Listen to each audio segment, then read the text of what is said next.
마음이 가난한 자는 애통하는 자는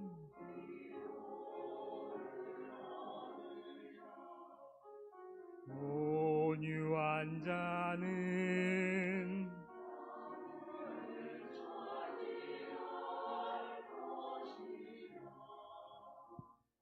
의에 줄이고 목마른 자는 복이 있으리.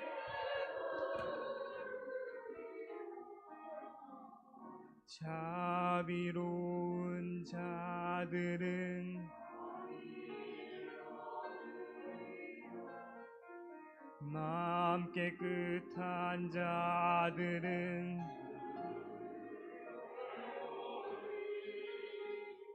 화평케 하는 자는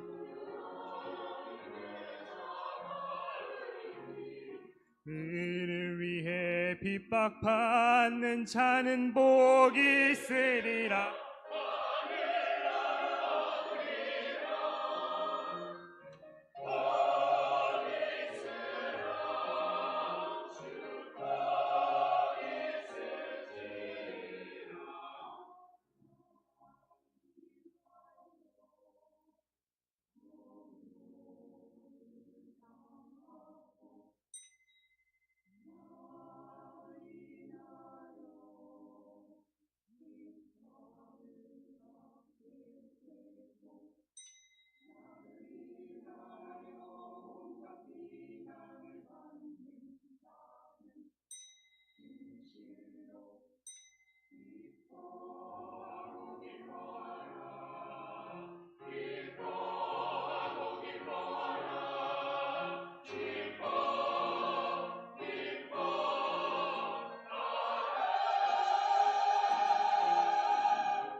오늘 본문 말씀의 분위기가 어떠냐면 지금 이스라엘 백성들이 극심한 출애굽 피로감에 이제 시달리고 있는 그런 상황입니다. 무슨 얘기냐면 애굽을 처음 나올 때에 그들이 뭐 그쪽 지리를 잘 알고 있으니까 길어야 3, 4개월이면 이제 가나안 땅에 들어갈 것이다. 그래서 가나안 땅에 들어가면 애굽에서의 고통 끝, 가나안에서의 행복 시작, 이런 기대감을 가지고 힘차게 출발을 했죠.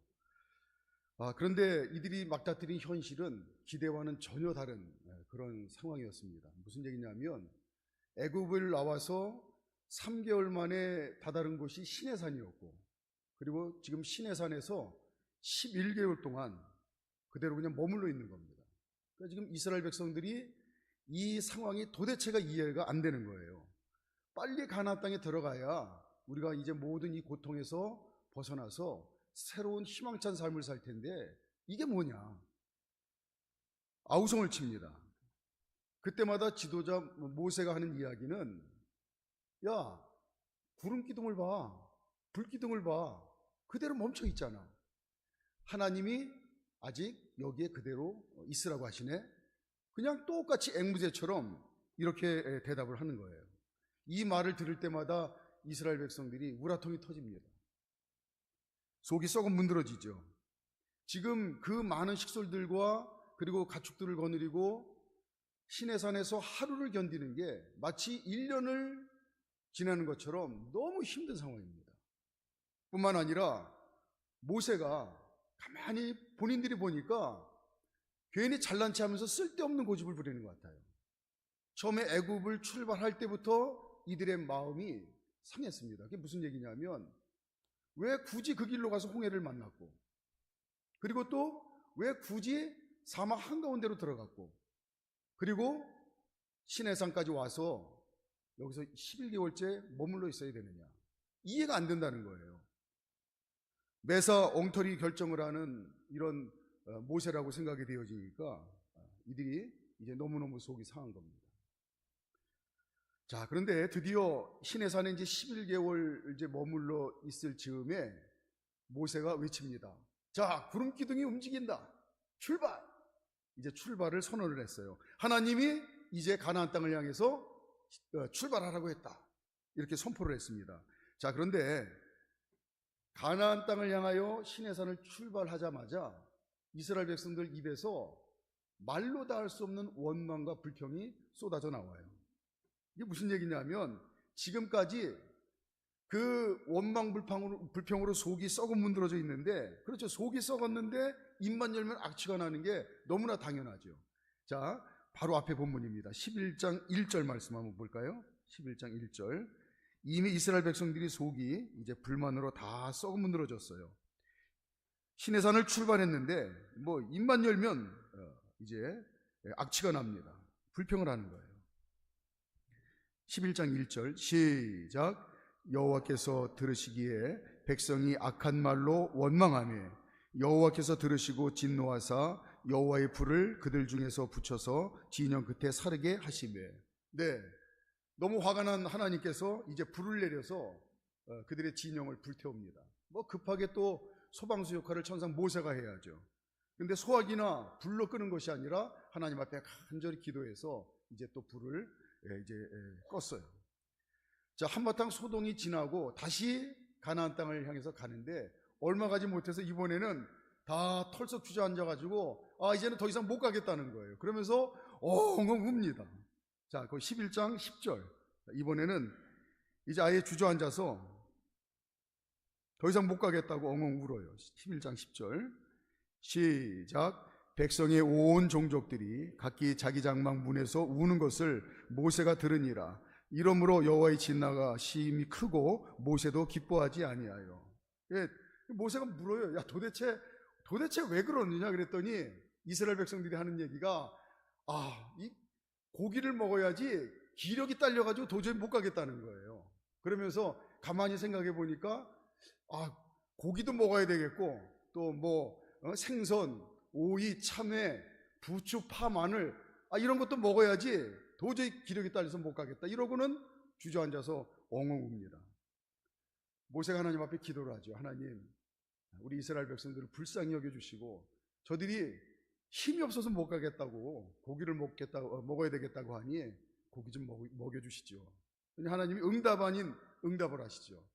바람을 불게 해서 메추라기 떼를 이제 몰아다 주시는데 50cm 정도 쌓일 정도로 아주 그냥 메추라기 떼를 몰아다 주셨어요. 이스라엘 백성들이 신이 나서 야, 이제 고기 먹게 생겼다 하고 이제 메추라기를 거두러 간 사람들이 보통 한 가정이 10가마씩 메추라기를 걷어서 가져왔습니다. 그리고 이제 이게 말리지 않으면 상하니까 두고두고 먹는다고 말려가면서 하여튼 신나게 먹었습니다. 메추라기를 배 터지게 먹고 오늘 말씀을 보니까 수많은 사람들이 하나님의 재앙으로 또 죽었어요. 참 가슴 아픈 너무 슬픈 이야기죠. 이런 난리 중에 이제 오늘 본문이 이어지는 건데, 이런 난리를 계속 겪고 있는 중에 모세가 구스 여자를 아내로 맞이하는 겁니다. 그게 오늘 본문 1절 말씀이에요. 자, 오늘 본문 1절 말씀 볼까요? 이 난리통에 모세가 구스 여자를 아내로 맞이합니다. 오늘 본문 1절 시작. 모세가 구스 여자를 취하였더니 그 구스 여자를 취하였으므로 미리암과 아론이 모세를 비방하니라. 여기서 취하였다라고 하는 말은 어떤 그 성적인 욕정을 채우기 위해서 부처를 드렸다 아니면 그런 의미가 아니고 정식으로 결혼을 해서 아내로 맞이했다 이런 뜻입니다. 그것도 구스 여자는 아프리카 이디오피아 여자인데 모세가 왜 이렇게 했을까? 그 역사학자들이 전하는 이 야사에 의하면 아내 십보라가 아마 죽었을 거고, 십보라에 대한 정확한 기록이 없습니다. 죽었을 거고 그리고 이디오피아의 공주를 아내로 맞이했을 거다라고 이렇게 추정을 하고 있어요. 그런데 어쨌든 모세가 이 난리통에 굳이 왜 이디오피아 여자를 또 정식으로 아내를 맞이했는지 자세한 기록이 있어서 그 사실은 알지 못하겠지만 어쨌든 분명한 모세의 쭉 그동안의 신앙 여정을 보면 이것도 분명히 하나님의 인도하심일 거예요. 하나님의 섭리일 거예요. 하나님의 뜻이 담겨져 있는 걸 거예요. 자, 그런데 문제는 이 일을 빌미로 미리암과 아론이 나서서 모세를 비방합니다. 특히 모세의 누이 미리암이 앞장서서 비방을 하는 거예요. 그러면 차라리 모세에게 와서 왜 지금 이 상황에서 이방 여자와 당신이 결혼을 해야 됐느냐라고 그냥 물었으면 그나마 나아요. 근데 오늘 본문을 보면 그 얘기는 안 하고 그거를 빌미 삼아서 미리암이 뭐라고 얘기냐면, 야, 하나님이 여호와께서 모세에게만 말씀하시느냐? 이러고 다른 사람들에게 뒤에서 뒷담화를 하는 거예요. 뒤에서 선동을 하는 겁니다. 그게 2절 말씀이에요. 자, 2절. 직접 모세에게 좀 하는 얘기가 아니고 다른 사람들에게 뒤에서 모세를 험담하며 선동을 하는 거예요. 2절 시작. 그들이 이르되 여호와께서 모세와만 말씀하셨느냐 우리와도 말씀하지 아니하셨느냐 하며 여호와께서 이 말을 들으셨더라. 가만히 하나님께서 이 광경을 보시다가 허허, 얘네들이 넘지 말아야 될 선을 지금 넘고 있다, 이렇게 느끼셨던 것 같습니다.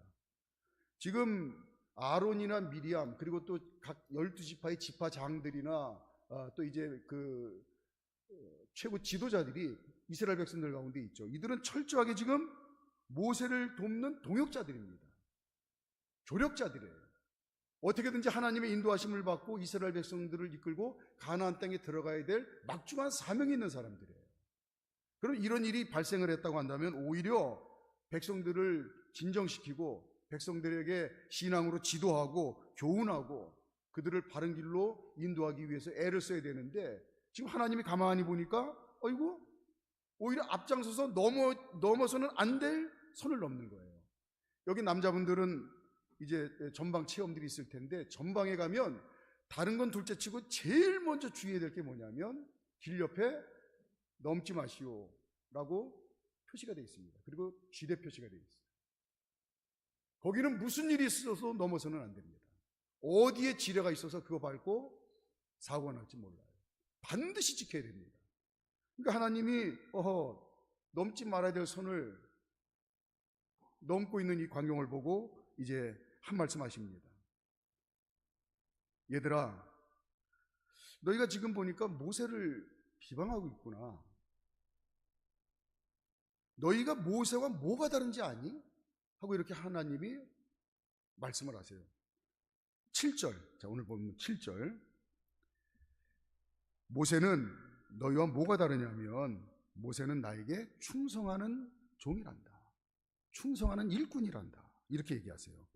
그게 너희와 다른 점이야. 자, 12장 7절 시작. 내 종 모세와는 그렇지 아니하니 그는 내 온 집에 충성함이라 라고 했어요. 자, 이제 나중에 오랜 시간이 지난 다음에 모세가 이제 가나안 땅을 향해서 가는 이제 초창기입니다. 앞으로 40년을 이스라엘 백성들 이끌고 광야길을 걸어가야 돼요. 그리고 그의 일생을 이제 마무리합니다. 근데 오랜 시간이 지난 다음에 히브리서 그 후때에 신앙의 선지자들을 통해서 후배들을 통해서 하나님이 뭐라고 모세의 인생을 평가하느냐면 이 땅에서 내 일꾼으로 살았던 수많은 내 종들 중에 모세가 최고로 나에게 충성한 종이다. 이렇게 인정을 하시고 평가를 해주십니다. 그냥 충성된 종이 아니에요. 이 세상에서 가장 충성된 종이었다. 자, 화면 한번 띄워주실까요? 히브리서 3장 1절, 2절, 5절 말씀. 자, 1절은 제가 읽고 2절은 우리 성도님들이 읽고 5절은 함께 읽도록 하겠습니다. 제가 먼저 읽겠습니다. 그러므로 함께 하늘의 부르심을 받은 거룩한 형제들아, 우리가 믿는 도리의 사모이시며 대제사장이신 예수를 깊이 생각하라.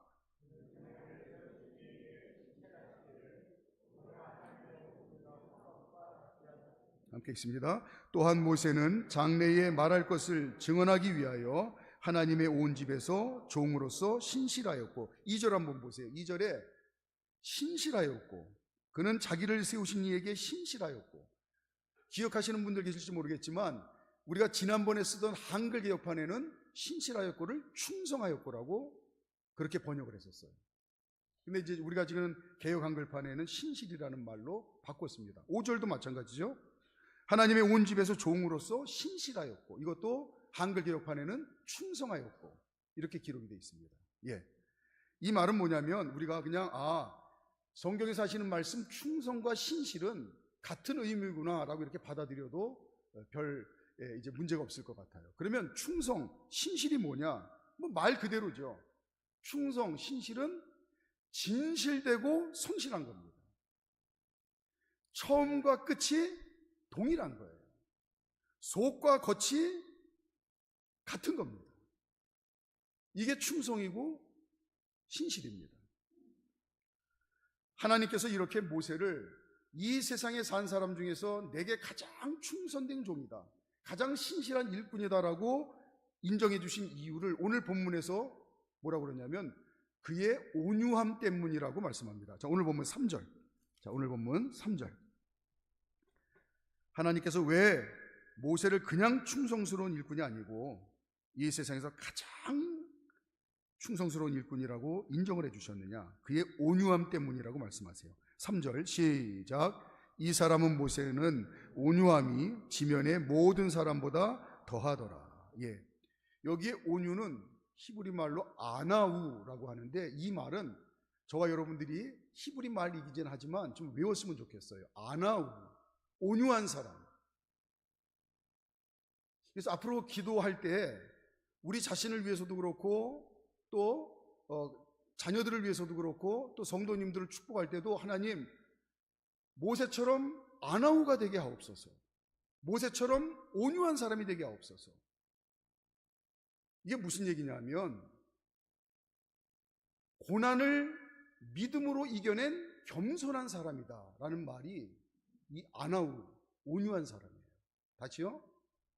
고난을 믿음으로 이겨낸 겸손한 사람. 그러니까 어떻습니까? 하나님을 절대적으로 의지하는 사람이에요. 하나님 말씀에 전적으로 순종하는 사람이에요. 이 온유함 때문에 하나님께서 모세를 가장 충성된 종이라고 그렇게 인정을 해주신 겁니다. 가장 온유한 사람, 가장 충성된 일꾼, 똑같은 얘기입니다. 여러분 잘 알다시피 모세가 40년 동안 광야에서 그 무시무시한 고난의 연단을 받고 하나님의 부르심을 받죠. 그러니까 그 40년을, 그 고난의 세월을, 고난 때문에 하나님을 멀리하고 40년 고난의 세월을 보내면서 양떼를 치면서 미디안 광야, 지금 사우디아라비아인데 거기에서 맨날 내 인생이 왜 이렇게 됐느냐고 원망불평하고 하나님께로부터 멀어져서 망하는 인생을 산 것이 아니라 그때 믿음을 지킨 거예요. 고난을 믿음으로 지키면서 하나님 앞에 철저하게 낮아진 사람이 된 거예요. 하나님만 의지하는 사람이 된 거예요. 하나님 말씀에 순종할 줄 아는 믿음의 그릇이 된 거예요. 그럴 때에 하나님께서 출애굽기 3장 5절에 보면 우리가 잘 알다시피 어느 날 불꽃 가운데 가시떨기 나무가 타는데 사라지지가 않는 거예요. 금방 후룩 타고 사라져야 되는데 가까이 가서 무슨 일인가 보러 갔더니 그때 하나님께서 모세를 부르시죠. 그 유명한 말씀, 모세야 네 발에 신을 벗으라. 근데 이 말의 의미를 김영봉 교수라는 목사님이 그 사람 모세라고 하는 책에서 공감이 가게 그렇게 설명을 해주셨더라고요. 협성대학교에서 신약학 교수를 한 10년 가르치시다가 지금은 이제 워싱턴 사김의 교회에서 이제 담임 목회를 하고 있는 이제 김영봉 목사님이 그 사람 모세라는 책에서 모세에게 네 발에 신을 벗으라라는 그 하나님의 말의 의미가 첫째는 자신의 존재 자체를 벗어버리는 행위를 표현한 거다. 이렇게 얘기를 해요. 이게 무슨 얘기냐면 자신의 존재 자체를 다 벗어버린다. 광야 40년 동안 양을 치면서 누구보다도 모세는 40년 그 발에 신을 신고 다니며 광야 형편을 잘 압니다. 광야에서 어떻게 해야 생존한다는 법을 누구보다도 잘 알아요. 네 발에 신을 벗어라. 모세야, 지금부터는 네가 40년 밟으며 경험했던 이 땅의 모든 경험과 지식을, 기억을 다 지워버려. 이제부터는 내가 인도하는 대로만 순종해라.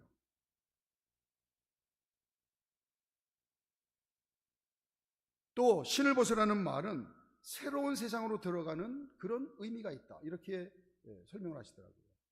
공감이 가요. 우리가 영화 같은 데 보면은 안타깝게도 절벽이나 이 다리 같은 데서 투신하는 그 장면에 보면 신발을 벗어서 가지런히 놓는 그 모습이 그 포커스로 잡히잖아요. 이 세상에서 저 세상으로 이제 떠나간다. 그런 의미가 있는 거죠. 신발을 벗는 것. 모세에게 지금부터는 네가 내 인생의 주인이 돼서 살던 세상에서 이제는 하나님의 인도하심을 받는 믿음으로 사는 세상으로 네가 옮겨지는 거다. 이런 의미에서 네 발에 신을 벗으라. 이렇게 말씀하셨는데 그 부르심에 이제 모세가 응답을 한 거예요. 여러분 혹시 들어보셨는지 모르겠지만 이 꽁 사육하는 방법이 특이하더라고요. 물론 제일 안전한 거는 울타리를 치고 날아가지 못하도록 위에 그물로 막는 겁니다. 근데 울타리만 치고 위에 그물을 안 하고 키우는 방법이 있답니다. 신기하죠? 그 방법이 뭐냐면 꽁 머리에다가 모자를 씌우는 거래요. 그래서 꽁 눈에 땅만 보이게. 꽁의 습성이 뭐냐면 눈에 보이는 대로만 반응한다고 합니다. 땅만 보이니까 땅으로만 걸어 다니는 거예요. 꽁이 닭 되는 거죠. 예. 하늘이 안 보이니까 못 나는 겁니다. 신을 벗어라. 하나님께서 꽁 모자를 벗겨주시는 겁니다. 이제는 하늘을 보고, 모세야 지금부터는 하나님만 바라보고, 그리고 땅의 메인 인생이 아니고 내 경험의 메인 인생이 아니고 이제는 하나님께 인도함을 받는 그런 인생을 사는 거다. 이렇게 하나님의 부르심이 있었습니다. 뿐만 아니라 지난 40년 전에 어떤 일이 있었죠? 내 주먹으로 뭘 어떻게 해보겠다고 주먹을 휘둘렀던 그 손에 하나님이 하나님의 지팡이를 들러주셨어요. 이제는 내 주먹의 힘으로 사는 게 아니고 내 손을 잡고 따라오는 인생을 사는 거다. 이렇게 부르셨어요. 그런데 지금 모세는 하나님의 부르심을 받고 이스라엘 백성들을 이끌고 이제 가나안 땅을 가는데 여전히 고난 가운데 있습니다. 무슨 얘기냐면 되돌아보면 미디안 지난 40년 사우디아라비아 그 광야에서의 고난하고는 비교할 수 없는 고난의 길을 다시 걸어가고 있어요. 지난 40년 미디안 광야에서는 기껏 해봐야 소양 수백 마리 수천 마리 그거 데리고 다니는 게 다였는데 지금은 200만 명이 넘는 이스라엘 백성들을 이끌고 광야길을 가야 됩니다. 뿐만 아니라 지난날 미디안 광야에서는 그냥 들짐승과 싸우면 됐어요. 하지만 지금은 이스라엘 백성들을 해하려고 하는 주변에 있는 강대국들과 싸워야 됩니다. 이건 말도 안 되는, 비교도 안 되는 고난이죠. 하나님께 충성하는 모세는 이 더 커진 고난 앞에 더 온유한 사람으로 그의 믿음이 커져갑니다. 이게 모세의 위대함이에요. 고난이 크면 클수록 더 큰 믿음으로 당당하게 이겨내며 더욱더 하나님 앞에 겸손한 사람이 돼요. 더욱더 온유한 사람이 돼요. 더욱더 하나님만 의지하는 사람이 돼요. 더욱더 하나님 말씀에만 순종하는 사람이 돼요. 이스라엘 백성들에게 지금 이 얘기를 하는 겁니다. 다르지? 너희는 지금 고난이 커졌다고 해서 생각해보니까 애굽에서의 고난보다 더 크네요. 고난이 커졌다고 해서 원망불평하고, 모세는 기도하는데 너희는 원망불평하고 하나님께 멀어지고 많은 길로 가려고 하고, 하지만 모세는 그의 온유함이 이 세상에서 최고다. 고난은 더 커졌는데 그 고난 때문에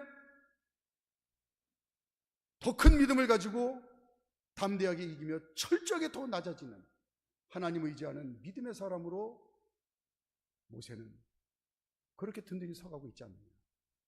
비교가 되겠니? 지금 이 말씀을 하세요. 모세는 오늘 본문 말씀을 통해서 저와 여러분들에게 하나님께 충성하는 게 뭔가를 가르쳐 주는 겁니다. 모세가 충성하는 종이라고 인정받은 가장 그 근원은 고난입니다.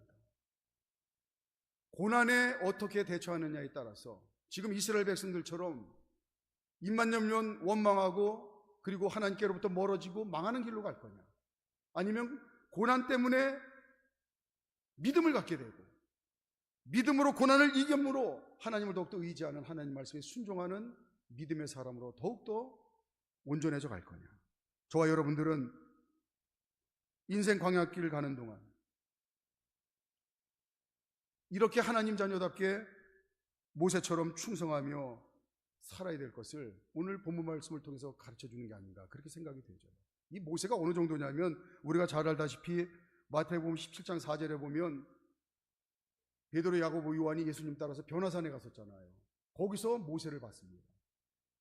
얼마나 모세의 인생이 찬란하게 빛나는지, 예수님과 함께 있는 모세의 인생이 얼마나 존귀한지, 우리가 여기 있는 것이 좋사오니 세상 부러운 인생이 된 거예요.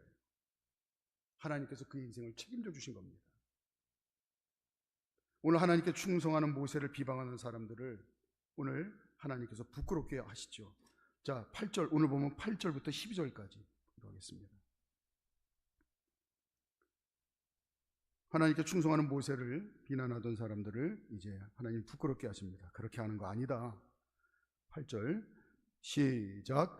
그와는 내가 대면하여 명백히 말하고 은밀한 말로 하지 아니하며 그는 또 여호와의 형상을 보거늘 너희가 어찌하여 내 종 모세 비방하기를 두려워하지 아니하느냐. 여호와께서 그들을 향하여 진노하시고 떠나심에 구름이 장막 위에서 떠나갔고 미리암은 나병에 걸려 눈과 같더라. 아론이 미리암을 본즉 나병에 걸렸는지라. 아론이 이에 모세에게 이르되 슬프도다. 내 주여, 우리가 어리석은 일을 하여 죄를 지었으나 청하건대 그 벌을 우리에게 돌리지 마소서. 그가 살이 반이나 썩어 모태로부터 죽어서 나온 자 같이 되지 않게 하소서. 자, 이제 말씀을 정리하는데 하나님께 충성하는 모세의 하이라이트가 이 뒤에 나와요. 하나님께 충성하는 사람의 진면목은 사람에게도 나타나는구나. 다른 사람에게도. 이게 무슨 얘기냐면 하나님께 죽도록 충성한 모세는 사람도 일으키는 일에 최고가 됩니다. 13절 오늘 미리암을 회복시키죠. 죽게 된 미리암을 회복시킵니다. 하나님께 충성하는 모세의 진면목이에요. 하나님께 충성하는 사람은 사람도 일으켜 세운다. 13절 시작. 모세가 여호와께 부르짖어 이르되 하나님이여 원하건대 그를 고쳐 주옵소서. 아멘. 예, 화면 한번 띄워주실까요? 그림 나누고 말씀을 마치도록 하겠습니다. 여기에 지금 두 쌍둥이 아이가 있는데 1995년에 매사추세츠 메모리얼 병원에서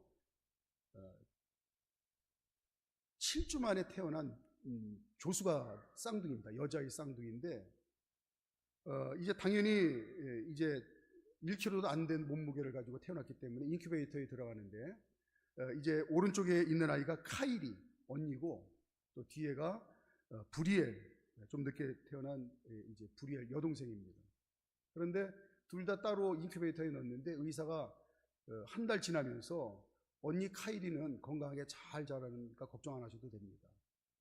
그런데 안타깝게도 동생 브리엘은 이제 곧 죽게 될 겁니다. 이렇게 판정을 내렸어요. 그런데 그 모습을 너무 안타깝게 보던 19년차 간호사 게일이 이제 의사와 부모에게 제안을 한 겁니다. 옛날에 유럽에 미숙아 치료법이 있었는데 같이 함께 미숙아를 키우면 좋은 영향력을 미친다고 했는데 그렇게 한번 해보자고 제안을 합니다. 근데 이게 문제는 의료법에 저촉이 되기 때문에 의사들이 상당히 좀 부담스러워했대요. 근데 결국 부모들의 승낙을 받고 건강한 카이리 언니 인큐베이터 안에 이 동생 브리엘을 같이 이제 넣은 겁니다. 근데 얼마 지나지 않아서 어느 순간에 놀라운 일이 일어났는데 언니 카이리가 저렇게 자기 왼손으로 동생 브리엘의 어깨를 감싸는데 포옹을 하는 거예요. 그래서 저 사진의 이름을 레스킹 허그, 생명을 구하는 포옹, 이렇게 제목이 붙었어요. 이 간호사 게일이 깜짝 놀랐는데 연결된 기계에 동생 브리엘의 심장 박동이 정상으로 돌아오고 혈압과 또 이게 혈액 수치가 정상으로 막 돌아오는 거예요. 기계 오작동인 줄 알고 믿지 못했는데 기적이 일어난 겁니다. 거짓말처럼 동생 브리엘이 급속하게 회복이 돼서 다 건강하게 자라서 지금 27살인가 8살인가 됐는데 언니는 간호사고 동생은 수의사가 돼서 그렇게 잘 살고 있다고 합니다. 제가 왜 이 말씀을 드리냐면 하나님께 충성하는 모세가 보여준 것처럼 하나님께 믿음으로 온전한 삶을 사는 것뿐만 아니라 하나님께 충성하는 종의 진면목은 오늘 모세가 다른 사람을 일으켜 세우는 거예요. 지난번 청년 예배 때 제가 설교를 했는데 그때 함께 나눈 말씀입니다. 베드로 사도가 우리에게 여러분 우리가 성숙한 그리스도인이 돼서 하나님께 충성하는 사람이 됩시다 하고 권면하면서 여러분 잘 알고 있는 말씀이죠. 베드로서 1장에 믿음의 덕의 지식을, 지식의 절제의 인내를, 인내의 경건의 형제 우애를, 그리고 마지막 사랑을, 8가지 덕목이 우리를 성숙하게 합니다. 이 덕목을 키웁시다 했는데 거기 보면 아주 중요한 덕목 중에 하나가 형제 우애예요. 형제 우애가 뭡니까? 부부애가 뭡니까? 이 험난한 세상에서 가정의 울타리를 지키고 가족을 지키기 위해서 함께 사는 거예요. 그게 부부애입니다. 전우애가 뭐예요? 목숨을 걸고 함께 훈련하고 전쟁터에서 목숨을 걸고 함께 싸우는 거예요. 그걸 부부애라고 합니다. 형제 우애가 뭡니까? 함께 신앙생활하려고 나를 내어주는 것. 그게 형제 우애 아니겠습니까? 베드로 사도가 우리가 하나님께 성숙한 그리스도인, 오늘 모세의 표현으로 말하면 충성된 일꾼이 되기 위해서 반드시 우리가 갖춰야 될 덕목 중에 하나가 형제 우애. 함께 신앙생활하기 위해서 믿음의 길에서 이탈해서 쓰러져 있는 그 형제를 그냥 모른 체 하지 말고 손잡아 일으켜줄 수 있는 너 충성된 일꾼으로 잘 살아가고 있지 않느냐. 진짜 네가 충성된 일꾼으로 하나님 앞에 칭찬받기 위해서는 이 일도 잘해야 되지 않겠느냐. 기도와 섬김과 돌봄으로 어떻게든지 신앙을 회복할 수 있도록 네가 사랑으로 돌봐주는 게 필요하지 않겠느냐. 이 말씀을 우리에게 전해주는 것 같습니다. 모세처럼 광야 인생길 끝나는 날까지 하나님께 더욱더 충성해서 가장 복된 인생, 하나님께서 책임져 주는 인생 살 뿐만 아니라 다른 사람도 일으켜 세우는 그런 빛나는 인생, 더 멋지게 사는 하나님 종들 되시기를 주님의 이름으로 축원합니다.